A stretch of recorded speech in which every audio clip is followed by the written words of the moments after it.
Hello. This is Janet Stetson from Bard College. I'm the Senior Associate Director of Admissions here at Bard, and I am joined by four Bard students with me. And I'm going to just quickly introduce them by name, and then they're going to tell you a little bit about themselves, and then we'll open this conversation up to your questions. And we have about an hour here, and I'm going to start all the way across the table with Maya, and then we have Sam, and then Sarah and Carl. And they'll tell you a little bit about where they're from, what year they're here at Bard, what they're studying, what other activities they do at Bard outside of academic work. And Maya, would you like to start? Sure. My name is Maya, as Janet said. I'm a junior. I'm majoring in environmental and urban studies. I'm from Cambridge, Massachusetts, and I play women's rugby, run track and field, and I do a little singing here as well. I'm Sam. I'm from Australia. I'm a junior as well. I'm into rugby, I'm into theatre, I'm into the debate club. I'm Sarah. I'm a first year. I'm from New Orleans and I'm an intended film major. And on campus, I'm involved with different clubs like Eco Reps, the New Orleans Bard Exchange, and I also like to babysit for different faculty and professors. And hi everyone, my name is Carl and I intend to major in political studies and environmental and urban studies. I'm from Florida, and some things I'm involved with is with Eco Reps with Sarah. I do a lot of stuff with Center of Civic Engagement and QSA here at Bard. Great. So we have one question already from a young woman named Leah who asks, is there any particular way to get a more personal introduction to Bard? And this right now is part of what we're hoping we're doing now, that you can type in your questions to us and our students. Well, this is not scripted, so they'll answer you with and try to give you a little bit better feeling of what it's like to be at Bard. So I'm going to invite you to start typing in those questions. I'll kind of serve as moderator while we're waiting for some of those questions to come in. I had a question we'd like to let you know what the first year at Bard is like in terms of the academic curriculum, because it's perhaps one of the most distinctive things about Bard College is that we start in August, and the first year students arrive for 3 weeks, and they're the only students on campus. And I thought maybe Carl could talk a little bit about that, because it's only October and he made his way here this past August, and he started with, we call it language and thinking, or in we call it L&T, which is really short for language and thinking. So maybe Carl could start with telling us a little bit about L&T and your experience this summer in that. Sure. Yeah, as Janet said, it's a 3-week program beginning of August, so you're here with the entire class of freshmen. That's where I met Sarah, actually. She was at L&T with me. And it's kind of a time where you read texts from Hannah Arendt, other classical texts that are, considered like the foundations of literature. And so you're in a Socratic type room with visiting professors all across the state, all across the country, really. And so you're in a class with other students and you have dialectics, you talk about material and you try to explore it to a greater extent. It's a lot of free writing, and it's unconventional forms of getting to that writing, experiencing Bard writing. I don't know, Sarah, can you speak to that? Yeah, I had a lot of fun with my L&T experience. I didn't have a visiting professor. My professor is on the Bard faculty in the art history department. But I think everyone here, it's great to have the campus to yourself as a first year and really get to know the different buildings and where different events are held. Besides having the classroom setting, discussions and papers and engaging with the text, we also have required events outside of it, like we have readings where the students can perform and read stuff that that relate to the core texts of the curriculum, as well as other accompaniments such as film screenings and lectures, and it's a lot of fun, and you get to meet a lot of first years who are in the same position as you. Let me just get myself in here for a second. I wonder if I can jump to Maya. It's been a while since you took the first year seminar at Bard, but that is also a graduation requirement for first year students. It's a 2-semester close reading of texts course. And I wonder if Maya could talk a little bit, since Carl and Sarah have just started, they're in the middle of their first semester of first year seminar, but maybe Maya could talk a bit about what that experience was like and how it differed from the workshop in language and thinking. Well, so first year seminar it's great. It's all like L&T. You do a lot of close readings, writing on those readings, class discussion. It's great because you get to use some of those language and thinking tools. But the difference is that first year seminar is a graded class. So language and thinking is pass-fail, which was great because you get to adjust to college life and the coursework of college, but language and thinking is a class. And I had a great time. You get Bard faculty members as professors, and they're from all different departments and divisions. The first semester is focused on the Great Books curriculum, so you're reading a lot of religious centric, I guess, texts.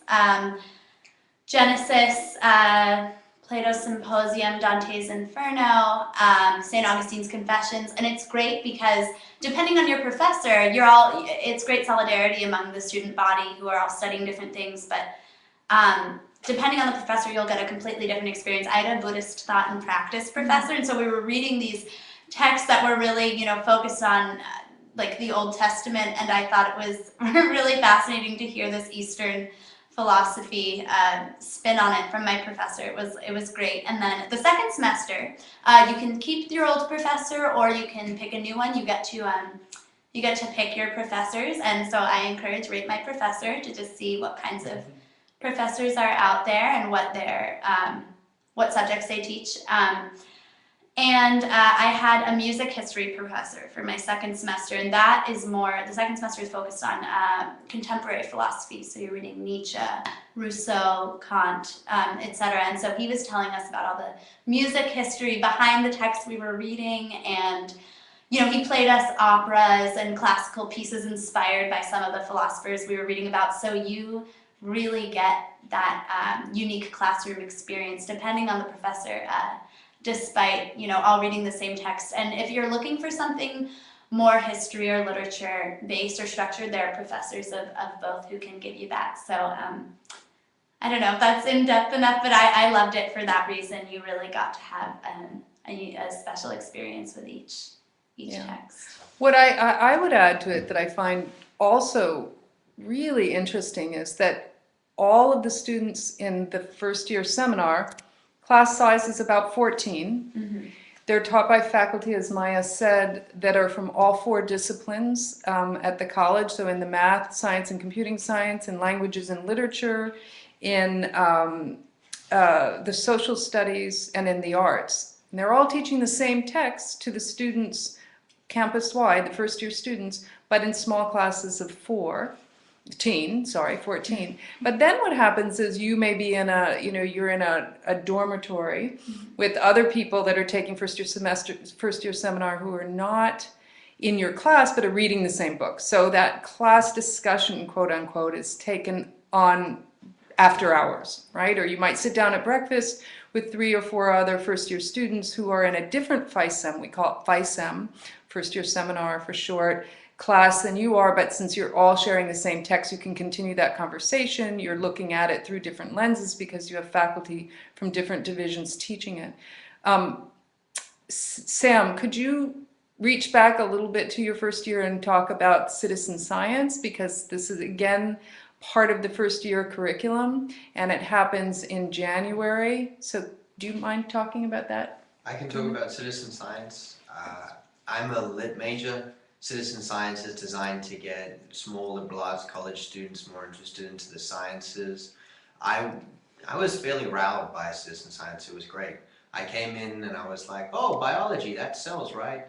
And then I spent 3 weeks intensely with someone from the Rockefeller Institute and he talked about white cells and killer T cells and B memory cells, and I went through the whole autoimmune system. It was rather interesting. I've never thought about infectious diseases in such a way. On top of that, there's a lot of what you learn is fairly practical. Disease is one of the biggest things that faces our society in the next 50 years. There's a lot of people, there's a lot of variation, there's a lot of different strains going around. Every couple of years you hear about SARS or the chicken flu or something else like that. You know, so it's good to actually have a grounding and understanding what's being said in the newspapers, what's being said in the media, and what you should really pay attention to. Also, don't forget to take your pills. You don't want to help Golden Star. If I can add to what Please Sam was saying about citizen science, one thing that I thought was really helpful about it was divided really well into three parts, and the first part was lecture based. So you learn how to take notes in a scientific manner, read scientific papers and analyze them, collect data in, I don't know, the most effective scientific way. So it's great because in language and thinking you were reading in-depth literature and kind of focusing on the language behind it, but this you're looking at numbers and you're learning scientific vocabulary, so you use some of that close reading background you got from L&T and you get to add it to more, I don't know, contemporary stuff. And then the second part, you work in a lab, so we have state-of-the-art facilities here, and it's great. You get to use the lab tools, and you're led by a student biology or chemistry major who knows how to use the materials, and you follow a lab report, do a little experiment, you have a lab partner, learn how to make a hypothesis and test it, all that good stuff. And then the third portion is computer programming or computer science. So you learn like basic programming method, I don't know the word. And then you get to input that data that you collected during your lab time and put that into the computer and run a simple program.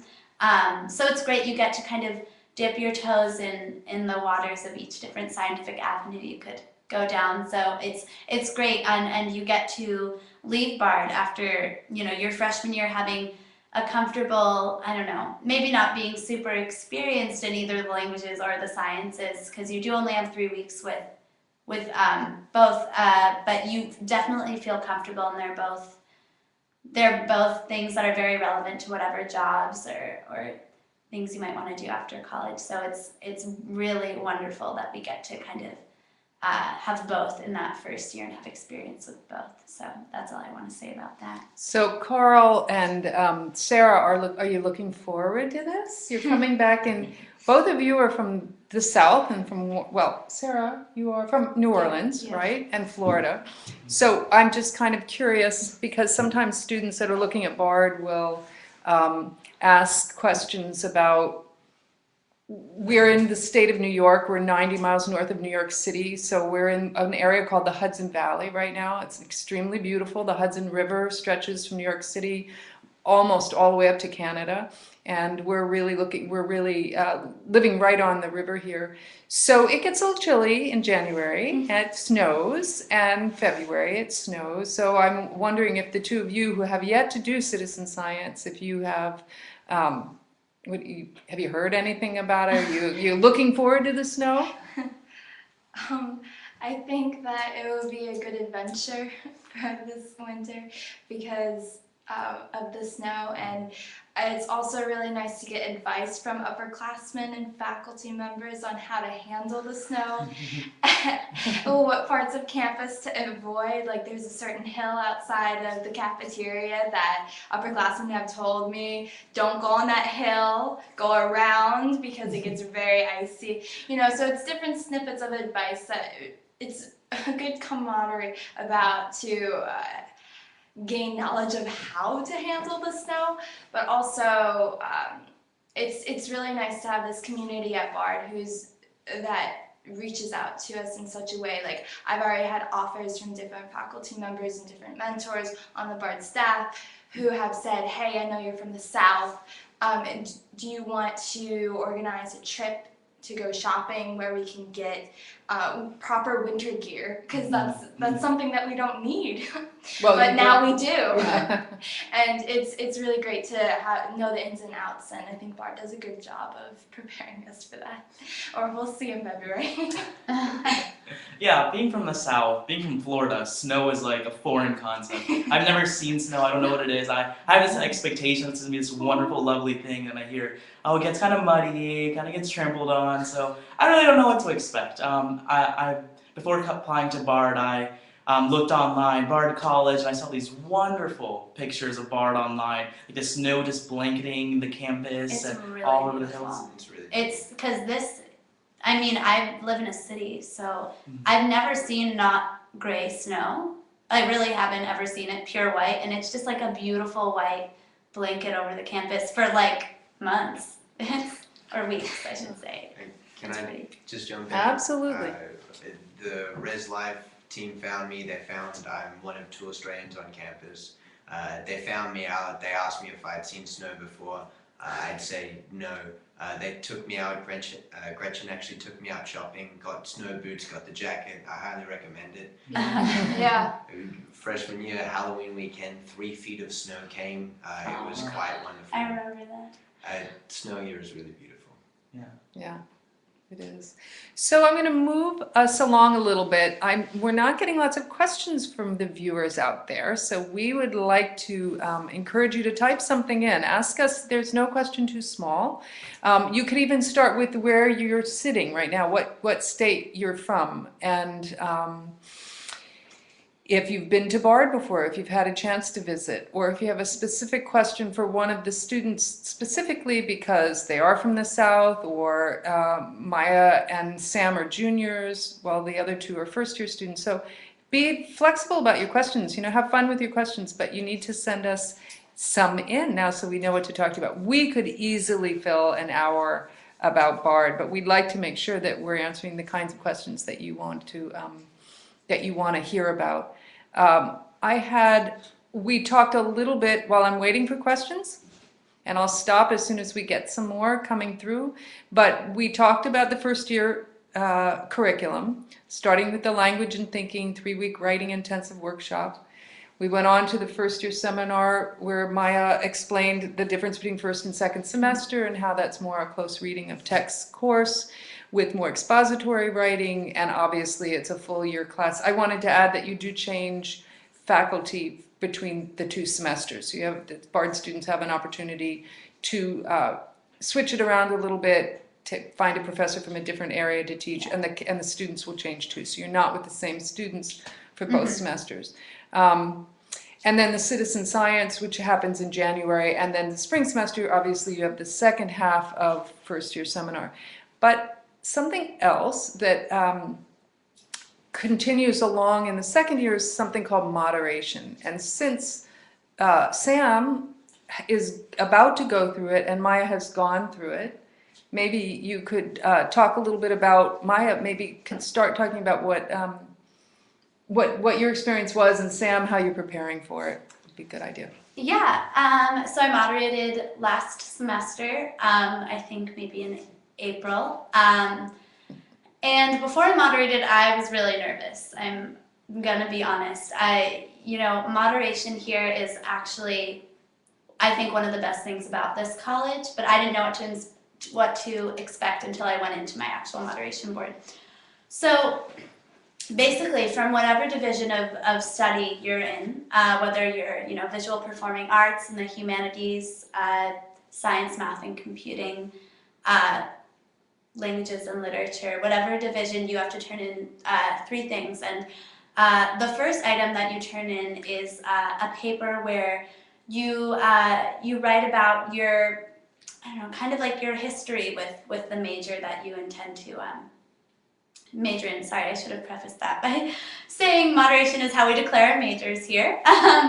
It's very unique to Bard. Most other schools, you kind of write it down on a slip and turn it into the registrar, but here you really get kind of an individual advising session with 3 trusted professors, and one of them is your advisor. So anyway, you have 2 papers that you turn in and 1 other supplemental piece.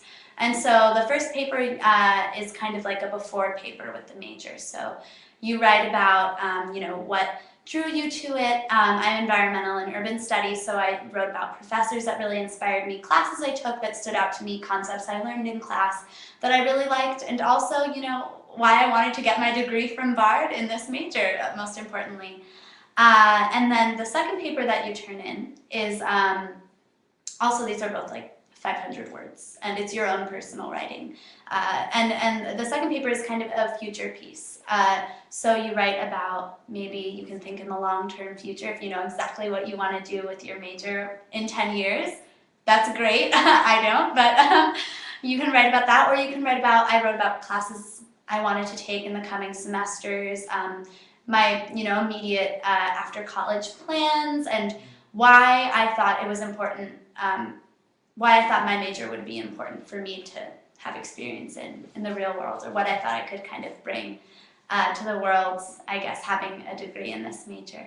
And then the third piece, if you're a visual performing arts student, if you are a dancer or someone in theater, you will perform in a show, choreograph a piece. If you're a studio arts major, you have kind of a portfolio of your work on display with a bunch of other students who have their work on display, and you have a little showcase. And for me, I had to turn in a research paper from an environmental and urban studies class. And I turned all of these into a board of 3 professors. One of them was my advisor, and the other 2 I got to choose. So only one of them has to be in your division of study, and the other can just be another professor you really like. I actually used my first semester first year seminar, first semester professor as one of my moderation board professors. So it's professors that know you really well and that you trust, you feel comfortable talking with for an hour or so about why you want to major in this. And I don't know why I was even nervous, because if you really are passionate about what you're studying, the conversation shouldn't be hard to have, and the papers are not hard to write, and it's great, and it's a great advising session. They give you direction, and they gave me some advice on, I had to complete an internship for my major, so they gave me some advice on how to prepare for that, and told me about some classes and professors I might be interested in working with or taking. So I kind of like to think of it as like a big advising session that's just focused on you, and it's with all the professors you love. So I think, and you get that individual attention, so it's great. And I passed, so. Sam, what are you going to be moderating into? And are you doing it this fall or in the spring? I'm doing it this semester. I'm moderating into language and literature. That means I have to write a very big essay upon a text that I'm doing. Bard's literature classes have sequence courses. Sequence courses each take up a 100-year era. I'm currently taking English Literature Sequence 2. That's about Victorian reformers and romantic poets. So I'm writing a big essay currently on romantic poets. Hark. That's all I can think to say at the moment. I've been reading a lot. What happened, I'm a couple steps behind. Maya's, of course, on the other side of the bridge. I'm just starting to get the pieces together. I'm writing the paper on me. Literature is a very interesting thing to write about, but the literature of the self, never trust the narrator. It's quite fun to write. I'm working on my future paper, but the thing is that I'm starting to get my advisors. As Maya said, you only have to have one advisor, your full-time advisor, in your department. The other advisors can be any teacher you've had in any class or just have seen around campus. And one of the cool things about Bard is I've made a lot of friends with a lot of professors. And there's a lot of people who I'd like to see my work, and there's a lot of people who I think would give me some really good feedback. And it's hard to just choose 2. As Maya said, it's your chance to say this is what I can do and then get feedback on it. And so I'm just starting, but I'm going through a list of professors trying to figure out who I actually want on my board. Good, that's great. Did you want to add something? Oh, I was going to say just some mini advice for Sam. If you can, I like having professors from different departments. If it works, I had a biology professor, the Buddhist practice professor, and an environmental and urban studies professor, and so they were able to give me a lot of different resources. They were all people that you had studied with. Yes, right? they were all people you study with. So you, on your moderation board, it will be professors that you've had in class who know you. And with the small classes, it's really not hard to establish, a good connection or relationship with a professor. So I think part of what moderation does is for faculty to assess the readiness of a student to go into the upper college. At Bard, the lower college is the first 2 years and the upper college is the second 2 years. And you actually, as Maya said, she passed it. You have to pass through moderation successfully. Most students at Bard do. But it's a bit of a stopgap that, makes sure that students aren't going into upper level classes and higher level work before they're ready.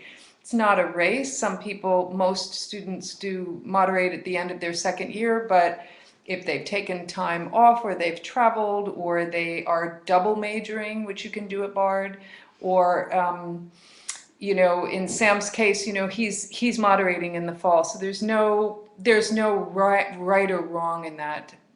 Generally speaking, you have 1.5 to 2 years after you moderate to really be able to focus in the area of study that you've decided is your major.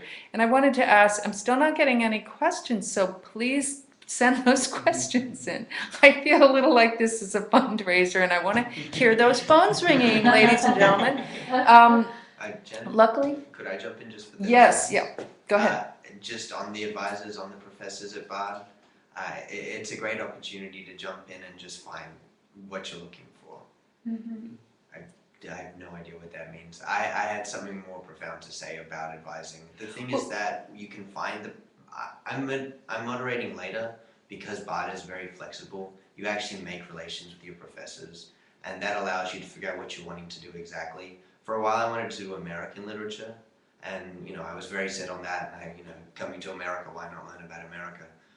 And I talked to my professors, and it turned out I'd read more English literature, so perhaps it's better to put the best foot forward and learn more about English literature. And that was a small achievement. That was a small understanding. That sent me back a semester, but now I'm really happy with what I'm doing. Yeah, and actually it really isn't setting you back.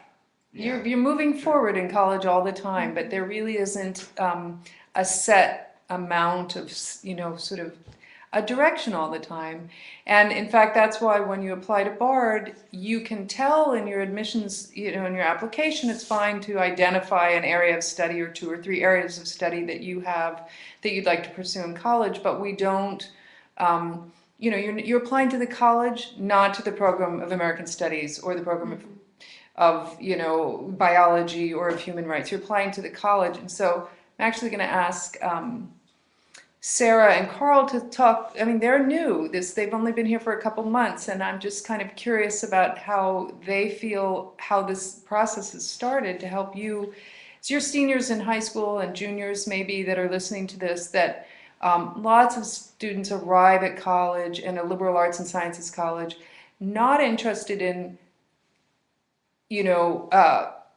narrowing down what area of study they're going to major in right away, because college has just started. So there are many courses to take and ideas to be open to.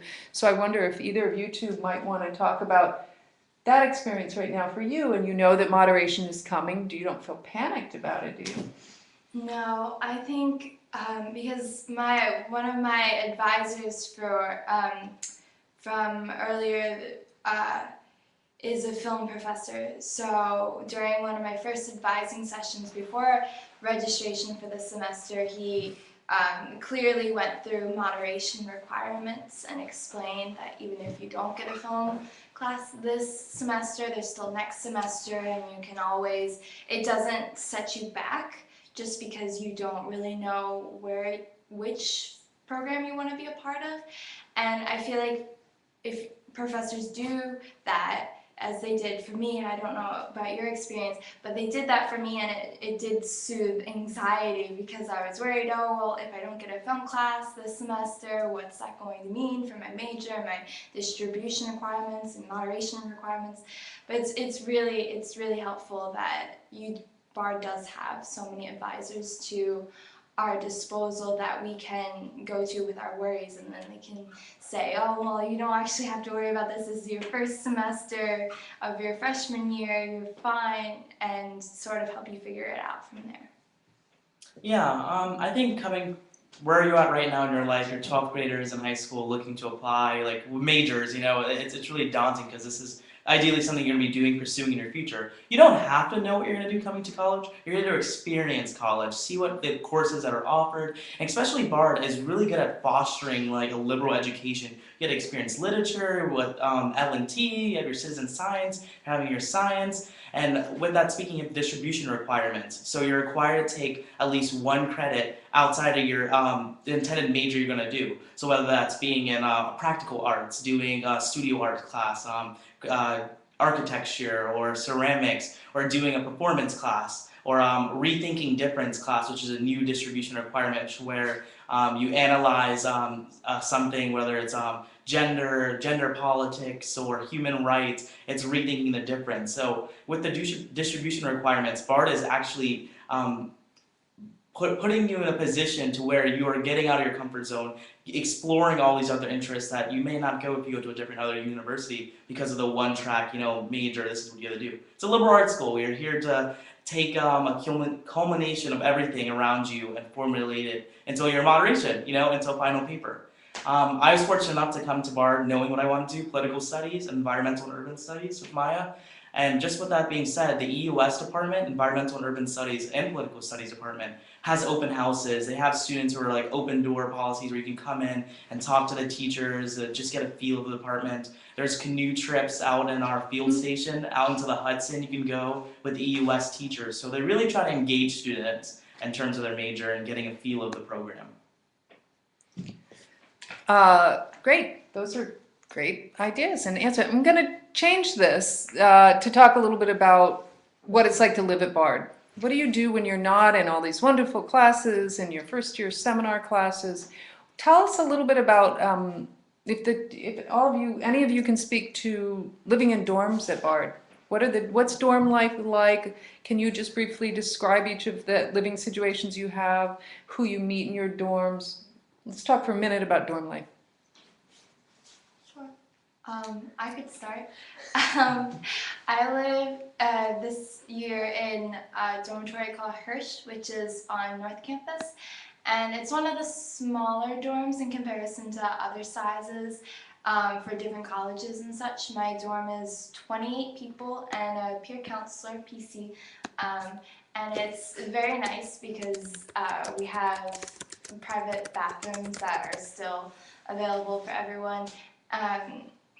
Never mind. It's women's only, right? Yeah, it's women's only, which is very cool because then you really build a community, and I feel like there's a really big community at Hirsch. And then I have heard horror stories from other universities about Res Life matching people up with roommates that just turn out like bad matches, but I love my roommate. We're very close friends, and I feel like Res Life does a really good job here of matching up people, and I really enjoy living in my dorm. Where do you live, Maya? I live off campus, but I did live in the dorms for the past 2 years, and I really liked it. My first year I lived in one of our biggest dorms on campus, and it was half upperclassmen, so half juniors and seniors living in singles. It was Tewksbury. Sam actually lived there my freshman year, and he lives there now in a single. And doubles make up the rest of the dorm, so those are for freshmen. So all freshmen and sophomores, if they are living on campus, they have to have a roommate. It was, I don't know, I love the community that we had there. I really liked living in a co-ed dorm and in a dorm that was mixed classes because you got to get to know, I don't know, I got to meet all kinds of different people, and since it was larger, there was always, I don't know, someone new to meet. And I guess my piece of advice about housing would be as honest as you can on your housing application. So you will get one if you apply to BARD and you're accepted and you decide to go, you get a housing application, and I encourage you, they'll ask you all kinds of questions, whether you want to live in a big space or a small space like the dorm that Sarah lives in. If you don't care, you can talk about whether you want to be in a women's only dorm. We have 24-hour quiet options. Like, there are a lot of different things for a lot of different living styles. So I just encourage to be as specific as possible, because if you say you don't care and you secretly wanted to live in a small dorm, you will probably be placed in a larger dorm, so that the people who specified they wanted to live in a small dorm will end up taking up that space. But residence life here is actually very accommodating if you, for any reason, need to switch out, because most likely, if you are in a big dorm and you want to switch to a smaller dorm, there's someone in a smaller dorm who would like to live in a bigger dorm, which does not happen often. But problems, if they do arise, they're very, very good about that. But that's my only piece of advice. Otherwise, what I love about dorm life here is that each dorm is different. All of them.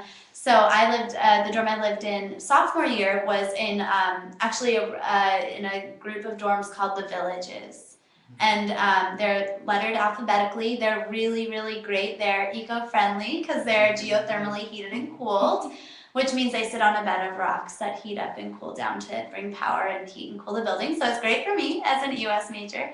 And so within those dorms, you can live in a suite, which was my living situation, and you get a common room, a kitchen, and a bathroom, and you share that with 2 or 3 other people. And then there are also singles in these dorms as well. And so those are reserved for sophomores, juniors, and seniors. But there are so many different options. It's great. So no matter whether you want to live in a small kind of home, 1 floor, 12 people community, we have dorms like the tree houses, which are like little, I don't know, I see them as like little apartments. And or if you want to live in a big dorm, more like traditional college style, hallway, bathrooms in the middle, floors or rooms coming off of the sides, you can do that as well. And my house is actually located on the campus. Technically, I'm off campus, but Do you it's rent? awesome. Do you live with other people? Yes, I do. My landlord happens to just have a house on this campus, so it's great because I don't have a car, and the shuttle system is awesome here. So, but yeah, I do live with other people, and if you do want to live off campus, which you can do after your freshman year, you just need to fill out a little application with Residence Life, and but it's kind of up to you to seek out the house for yourself. But there are tons of different options as well. Yeah, and the housing is guaranteed the first 2 years. But typically, anybody, a junior, senior that wants to live on campus certainly can ask to, and they are housed. In the last 5 years, I can't think of people who haven't been able to live on campus. Sometimes people will move off campus for a year and then realize it's a lot easier to live on campus because you don't have to do your own grocery shopping and you're not cleaning your apartment and don't have to go to the laundromat. Right. So it's sometimes people are moving back on campus if that happens. Yeah. Sam, where do you live? I live in Tewksbury Hall with Carl at the moment. We're on the same floor. Oh. I started off with Maya in Tewksbury. We live next door to each other. Yeah. It's very That's how we weird. met. Yeah, we both started on rugby. That was quite fun. But in a big community, you'd think you get lost. But the thing is that, particularly in Tewks, because it is such a big community, it fosters a sense of, I'm going to say it one more time, community. It's really weird to have been on the floor. You remember, Max, when you were saying meeting interesting people? Yeah. There was a bunch of upperclassmen who just blew my mind. They were doing fantastic art. They were very funny. When the guys on our floor started the stand-up comedy club, that was a funny guy. It's weird to come back now and be an upperclassman, and I don't know if I can speak to. I try and help out. I try and be nice on the floor. Yeah, no, Sam's a really good kid. I met him actually when upperclassmen came back during L&T. He was one of the sweetest guys who came by and introduced himself, so Oh. it's commendable.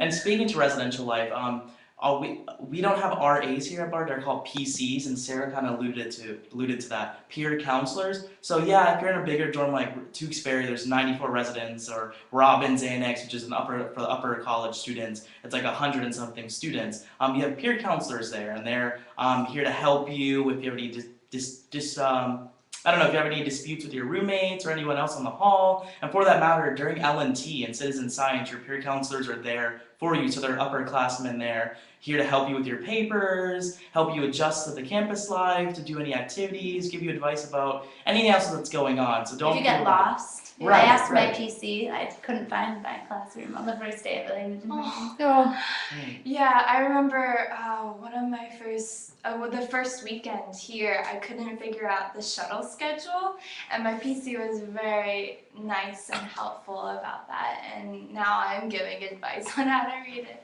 But it's very awesome. And then above our PCs, we have our ACs, which are area coordinators, who are actual faculty who advise the PCs, and they're also another resource that we have as students. so, sorry, I'm going to be a little, take a minute here because apparently there are many questions. There are over 100 questions, but I'm not seeing them. So maybe, don't know quite what to do about that. But at Bard, we figure out this is a challenge. We're going to figure out, I really apologize that you all have so many questions, and apparently, so let's see. I'm going to ask you to, I'm going to try to stay out of the picture, but maybe you can move a little bit more. But if you guys could talk a little bit about the different, while I try to fix this, if you could talk about clubs and organizations, things that you do, and also how do you spend, some evenings you're doing this kind of thing, but in some evenings you're studying, some evenings you're playing sports or rehearsing in an orchestra. Can you talk a little bit about how you meet people here and how you spend evenings and weekends? And I'll try to be out of the picture and solve this problem. As far as clubs are concerned, we have club fairs every semester where the club heads, or that's kind of like the presidents of the clubs, set up tables with pamphlets about their clubs, and they're there. They have sign-up sheets if you are interested in signing up for a club and to just give you more information in person. And there are, like dozens of clubs that are there. We have so many different ones. Last year, my suite mate was the club head of the gluten-free vegan baking club. So you can be like, and it was great. I was like, I'll taste test for that. But there you can get as specific as you would like. So yeah, and that's a great way to meet people is by going to the club fair, seeing what clubs are around, signing up for a bunch, and then meeting people. So as new students, I figured it out. As new students, just very quickly, because now I can read all your, and we'll get to your questions. Just as two new students, what's your experience been in the first 2 months of being at Bard? Have you met people? How have you met them? Has it been through the dining commons? Very quickly, could you talk to us how you've met people? Yeah, sure. What you briefly touched on, the cafeteria here on campus is fantastic for socializing and meeting new people, especially during L&T when everyone is a fresh face on campus and you can just sit down at a table and you can say, "Hi, my name is Sarah, I'm from New Orleans. I want to meet new people," kind of like that.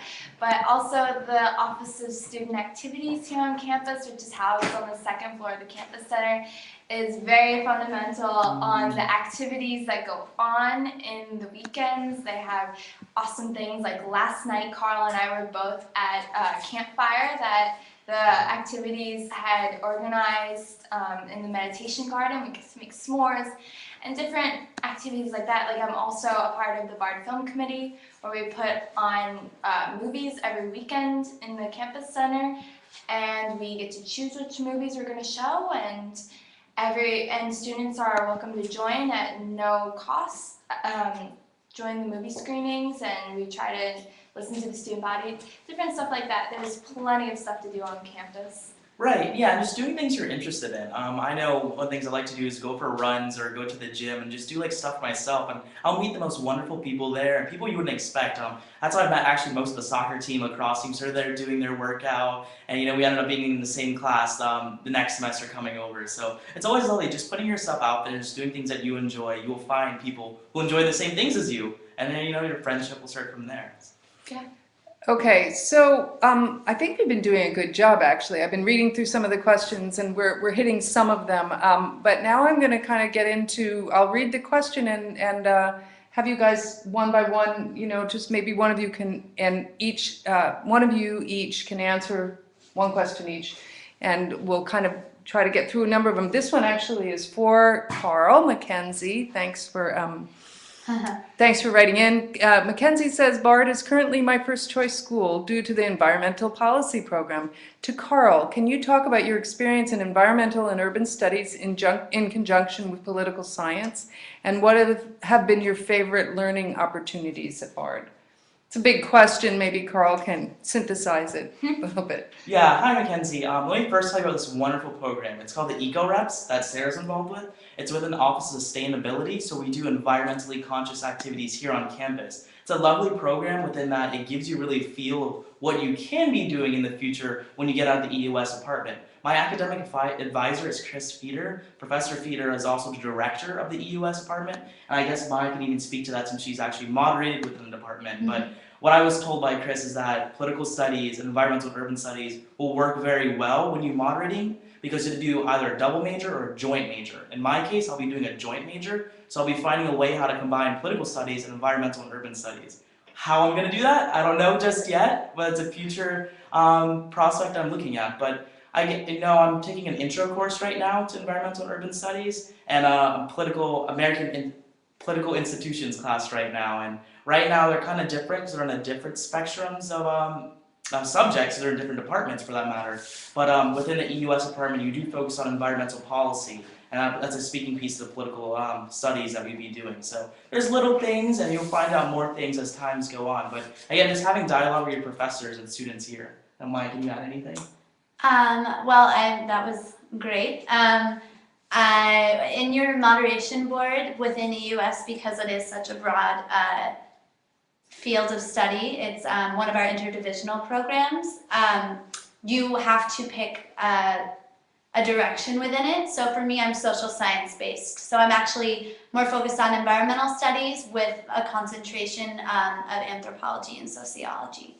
So, but you get to kind of discuss that direction with your moderation board, but I know a lot of people that are interested in the political aspect of environmental studies or in urban studies and who are focused on environmental policy. And I found that more of the 300, 400 level classes have catered to students who are interested in that aspect of the EUS department, only because the pre-moderation classes are intro to environmental and urban studies, intro to environmental science, an environmental history class, so the very kind of broad overview of the different kinds of, you could be an environmental science, urban studies person, or environmental history like me. So they want to give you the chance to explore each of them, and then you can go in depth. And I'll just add, the Office of Sustainability on campus really focuses on campus environmental policy and the greater Hudson Valley area, and a lot of my friends are in the department are involved with it, and I am too. So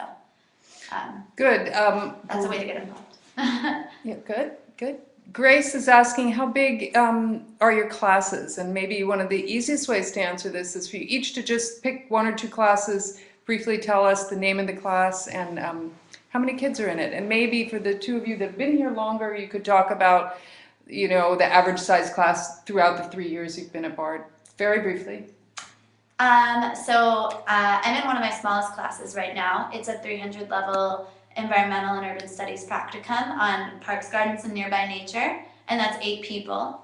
My biggest class this semester is 20 people, and that is a sociology class I'm taking called Media Power and Social Change, or it might be 25, but that's one of the larger sized classes that we offer here.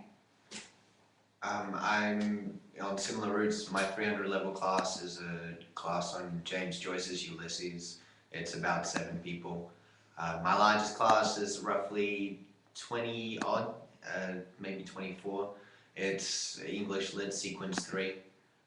Through my time at Bard, it's roughly been around 20 students for most of my classes, maybe less. Yeah.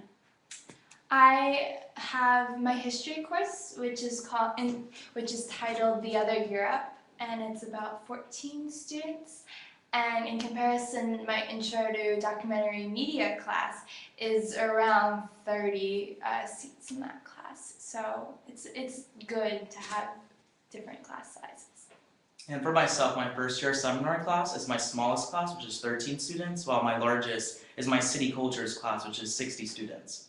And that, to add, that's the only lecture-based style class on campus. Other classes are more intimate or lecture classes, but are smaller numbers. And that's the largest class I've even heard of. Yeah, here, I 60 didn't know we students. went. I mean, this is not a 200 to 400 person type of place where you're looking down at the professor. So even if the classes are bigger, like my biggest class was about 40 students and it was an art history class, the professors really encourage discussion, you know, and they want you to ask questions. I always tell this on my tours. I had a professor who said it wasn't a successful class if there wasn't at least one argument between students. So I don't know, that says something about the classes here.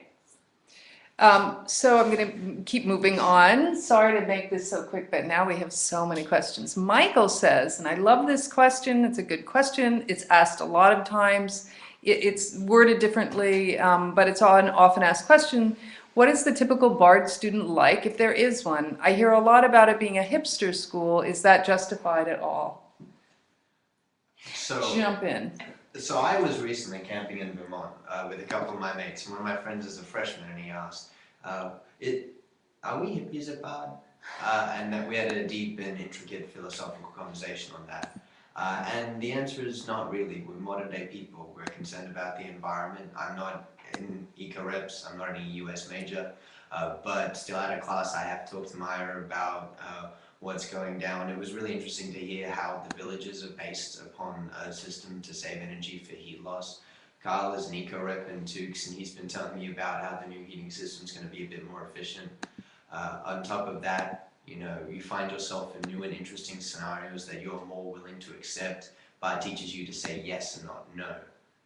And I think that puts us on the periphery from people with closed minds, but do you really want to be in the center of their vision? I mean, I think I get this question actually a lot when I give tours, and I love it. I think what every Bard student has in common is they're passionate. They're passionate about what they're studying. They, you know, ask any senior you see on campus right now what their project is about, and they'll probably talk to you about it for an hour. But I think that a Bard student, you know, we all have different extracurriculars. So, like, I'm a student athlete, but there are artists and athletes, you know, people who do theater, people who write, like all kinds of great minds, and who do other extracurriculars. That everyone is driven, everyone loves to discuss, I don't know, to have discussions in class.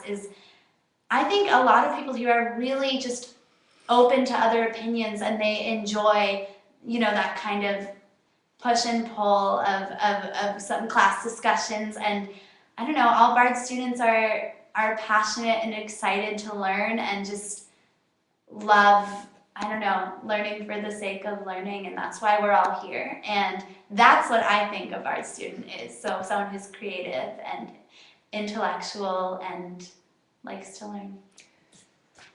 Could I try one more Yep, time? go ahead. The stereotypical Bard student that I've heard of is the joint major between economics and dance. I currently know 3 people who are doing that. Bard students are about taking things that you are passionate about, and then taking things that you want to learn about and trying to mix the two. Great. I'm going to add, there were quite a number of questions about being a transfer student at Bard.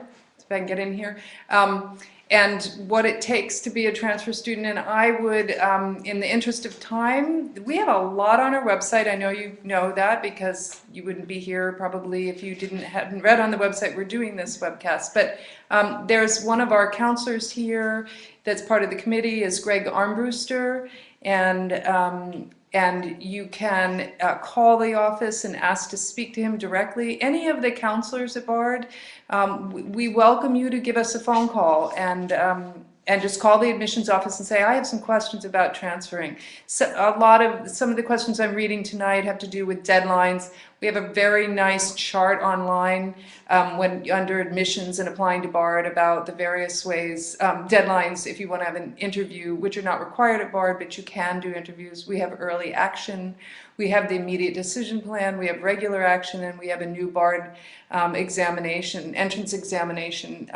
We're test optional at Bard. So many of these things can really be found online. Somebody did ask about the DSS scholarship and the EEC, so I'm going to briefly say that Distinguished Scientist Scholarship is up to full tuition. It does require an application. That's a one-page application that will ask you to write an essay.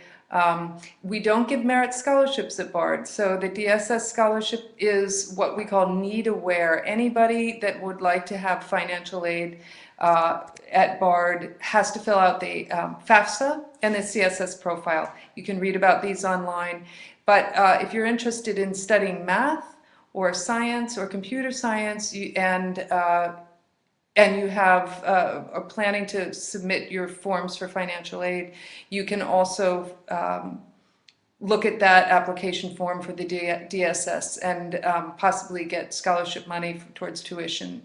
The person also asked about the EEC, which is Excellence in Equal Cost, and that is if you are in the top 10 of your graduating class in this country in a public school. So number 1, 2, 3, 4, 5, 6, 7, 8, 9, or 10, not top 10%, but top 10 of the graduating class, then you're automatically considered for this.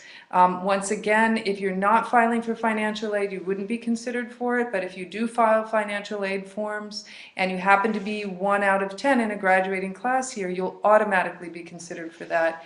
And what happens if you're selected for it is you come to Bard for what it would cost you to attend a state school in your home state. So you can do the math on that one, and it depends on where you live in the country, but that's a very good scholarship. And then students often ask, but my school doesn't rank, so how would I know if I'm in the top 10? If you can provide us with a letter from your guidance office that says that you would, if the school did rank, you would be considered in the top 10, that will work for us. So those are 2 scholarships.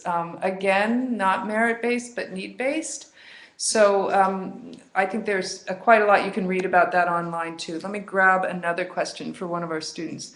There's another interesting one that says, I'm opting to do the new examination option instead of, sorry, I have to read this online, instead of a common application, and I'm planning to do an interview. I'll be sending my application very soon. Is it recommended for me to schedule an interview before having sent my essays in, or should I wait until Bard has received them to do so? If you interview at Bard, the interview has to be completed by the deadline that the application is due. So for the Bard entrance examination, the deadline is January 1, so you need to have an interview by then. If you're applying early action and you want to interview, you need to have the interview done by November 1. So once again, if you're interested in, if you have questions like that, of that nature, you can absolutely call. You can absolutely call us, and we have students. Maya's and Sam are both part of our student tour guides. We have 30 students that work in this campus, so in this office. So if you call during the day, 9 to 5 Eastern Standard Time, you can ask these kinds of questions too, and they'll be happy to help you with it. Okay, let me get to one other quick question here. Let's see. Rosa asks. Hold on. It's not so easy to know this. Does the campus feel isolated? This is a good question because people often ask us this question. So how would how 1 or 2 of you could quickly answer that? Well, we are positioned in a rural area. We're in upstate New York in the Hudson Valley, Annandale and Hudson, but it's neighboring to us in Ulster County, I believe. We have Kingston, New York, and that's where major of the large stores are, the Hudson Valley Mall. You have Target, you have Chipotle that's there, a lot of major name brands. So yeah, again, if you're coming to Bard and you're wondering, oh, how am I going to get access to all these things? Do know that we have a shuttle system that takes you out to Kingston, Poughkeepsie for the Amtrak system, and ways to get to New York. Yeah, and also, like I was saying earlier about the different activities that BARD organizes on the weekends and as well as the weekdays some of the times too, your time fills up really easily. You don't feel isolated. Yes, it is in a rural environment, but even that has its perks, like what Carl touched on, the canoe trips and different hikes and stuff like that. It's really beneficial to, but also to get away to the city when you can. I went to the city this weekend. It was my first time going, and BARD provided us with a way to get to the train station, and I really appreciated that. So if you are feeling a little cabin feverish, there is a way to go and explore the neighboring communities, go to farmers markets, different stuff like that. So it not at all does it feel isolated. I'm going to also let you all know we have about 5 minutes left. I have a lot of questions, and well, we'll get to a couple more of them. Elizabeth asks, can you speak about diversity on campus? So who would like to field that one?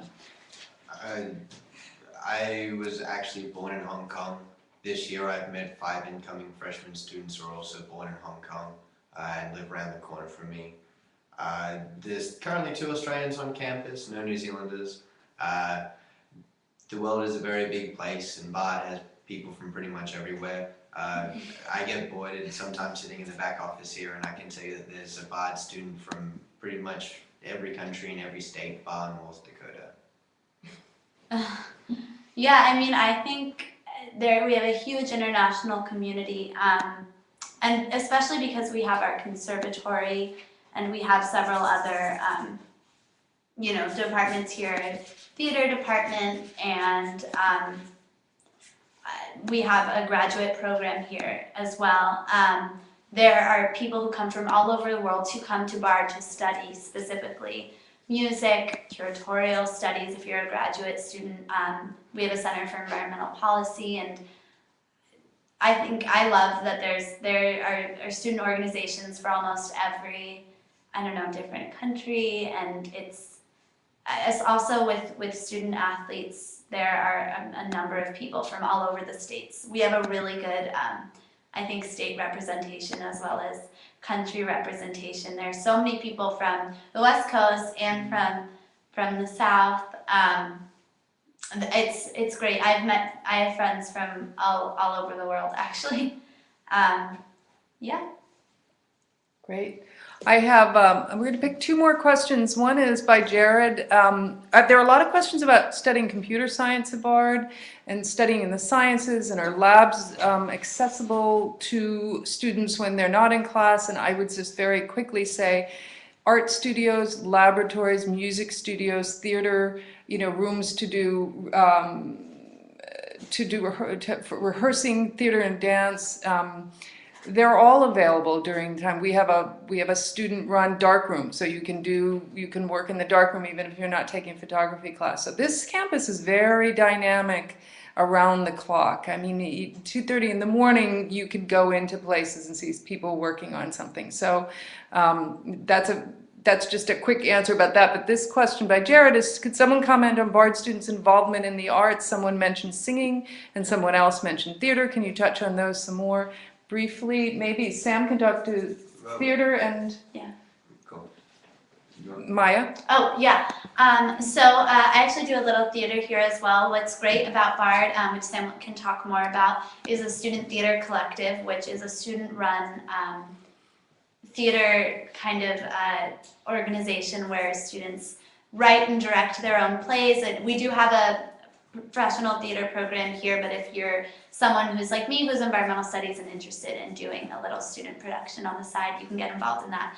But we have a ton of different music ensembles here. There are tons of different bands on campus. A lot of people study electronic music here, classical, The jazz. Orca Pelicans. Yeah, there is I'm actually in a female a cappella group called No Holds Barred. We have a gospel chorus which I'm a part of, and I'm in chamber singers with an amazing conductor. Like, he's the best I've ever had. So you get to work with some people who really love singing or music or theater as much as you Did do. you wanna add and you don't have anything? to study it to do it. Student collective is great. Just remember that for moderation and senior project, each student in the performing arts has to put on a dance show, direct a show, or be a part of a show. Thus, there's always a show going on campus. The department also has shows. Maya was talking about the Student Theatre Collective. In this month alone, we've done 24-hour theatre festival, and next weekend we're both in Gravitas, which is a one-act play put on by Bard students. Right. So I'm just going to apologize once more for it was my fault that I didn't get to your questions because I'm new at doing this. So, but we have them. We are going to answer them through email to you. So, and I think we actually covered quite a bit in the beginning part on that you spoke to your questions. But I want to invite you all to go online also. You can ask at admissions at the bard.edu, and admissions it says ask a student a question. You can ask new questions. There are BARD students that answer those questions. The tour guides, when they're not doing tours, they're answering questions. I want to thank Maya and Sam and Sarah and Carl. They did a great job, and this is BARD. I mean, there are fantastic students here, and we want you to come and visit, and we'll sit with you and talk to you, and just give us a call if you can't get to the campus. And anything else that you want to add? You can do this through the application process, have a good time about it, and stay positive. Good thought. Good. Bye. Well, welcome, and thank you very much for doing this, and we'll hope to see you up at BARD. Bye-bye.